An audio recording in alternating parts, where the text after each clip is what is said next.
Bon alors, faut qu'on parle du concept de subversivité. Un truc que je vois régulièrement, c'est quelqu'un dit ou fait un truc craignos, et pour le défendre, on dit que c'était subversif. Et la plupart du temps, cette conception de la subversivité n'a rien à voir avec la réelle subversivité. C'est un changement de définition complet. Un changement de définition qui permet de faire passer des crottes de taureau pour des lingots d'or. Bon, je vais développer. Déjà, donnons quelques exemples.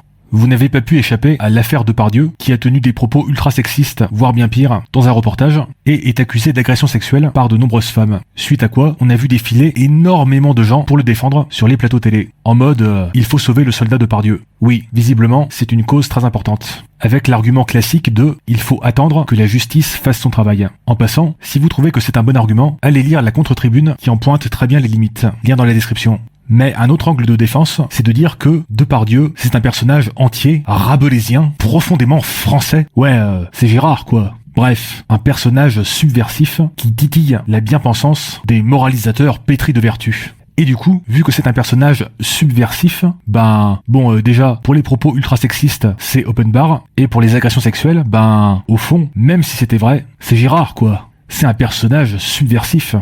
Un exemple proche, ce sont les romans de vieux bourgeois qui étalent leurs fantasmes sexuels sur des jeunes filles dans la fleur de l'âge. Comme les romans érotiques malaisants de Bruno Le Maire. Vous savez, l'histoire du renflement brun, tout ça. Mais là encore, subversivité.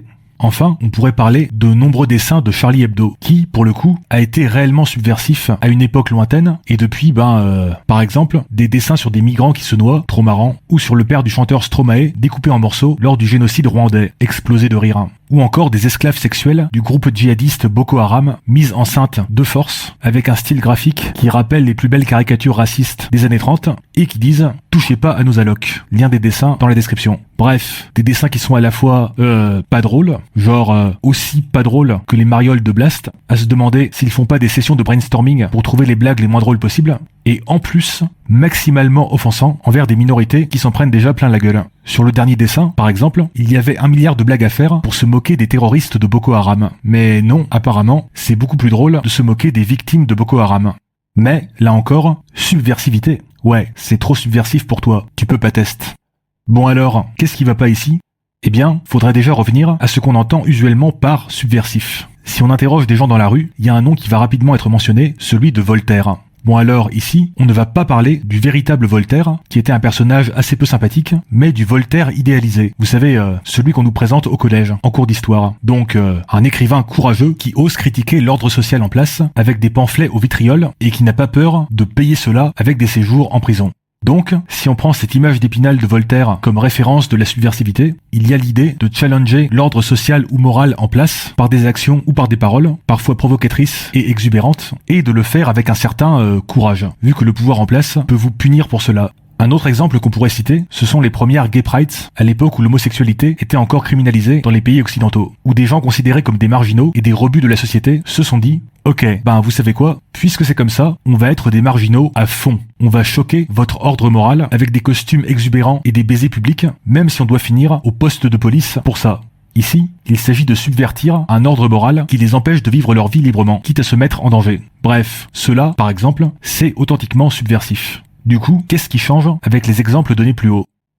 Lorsque Depardieu tripote des jeunes actrices qui n'osent rien dire par peur de ruiner leur carrière, il ne challenge pas un ordre en place. Non, c'est l'inverse. Il profite d'un ordre injuste en place, celui de l'omerta du monde du cinéma sur les violences sexuelles. Ici, on a appauvri la définition de la subversivité en ne gardant que la partie suivante, choquer la morale. Oui, sauf qu'il ne s'agit pas de choquer n'importe quelle morale, il s'agit de challenger un ordre moral oppressif et injuste, comme l'ont fait les premiers activistes LGBT, par exemple. Ce qui n'a pas grand-chose à voir avec le fait de faire quelque chose d'immoral au pire sens du terme, à savoir causer du tort à quelqu'un. Oui, parce que lorsqu'on présente Depardieu comme subversif, on met totalement de côté les femmes victimes de ces agressions, comme si elles n'étaient que des objets lui permettant de performer sa subversivité. Et même si on se limite aux propos sexistes, Depardieu, c'est pas une minorité sexuelle qui revendique juste le droit élémentaire contraire de vivre librement une sexualité entre personnes consentantes. Non, c'est un type qui est tout en haut de la pyramide du pouvoir sexuel, qui peut utiliser sa position sociale pour obtenir ce qu'il veut, consentement ou pas. Donc, lorsqu'il dit des trucs ultra sexistes, il ne challenge pas l'ordre en place en matière de sexualité. Au contraire, il renforce un ordre social dont il bénéficie. Une vision du monde où les femmes ne sont que des salopes qui ne pensent qu'à ça, nécessairement folles de désir pour l'immense acteur qu'il est, qu'elles l'admettent ou pas, ce qui justifie les commentaires déplacés, les mains au cul et bien pire.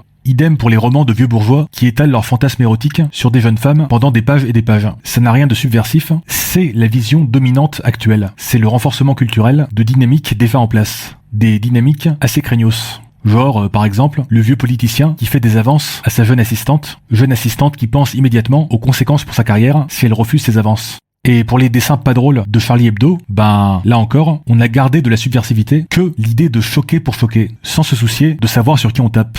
Pire, il y a même une sorte de fierté stupide à taper sur tout le monde sans discrimination. Comme si c'était pareil de se moquer gratuitement des handicapés, des femmes violées, des migrants qui se noient. Bref, comme si c'était pareil de frapper des gens déjà à terre et de se moquer des riches et des puissants. Comme le Voltaire idéalisé du cours d'histoire de collège. Là, bref, recollons les morceaux.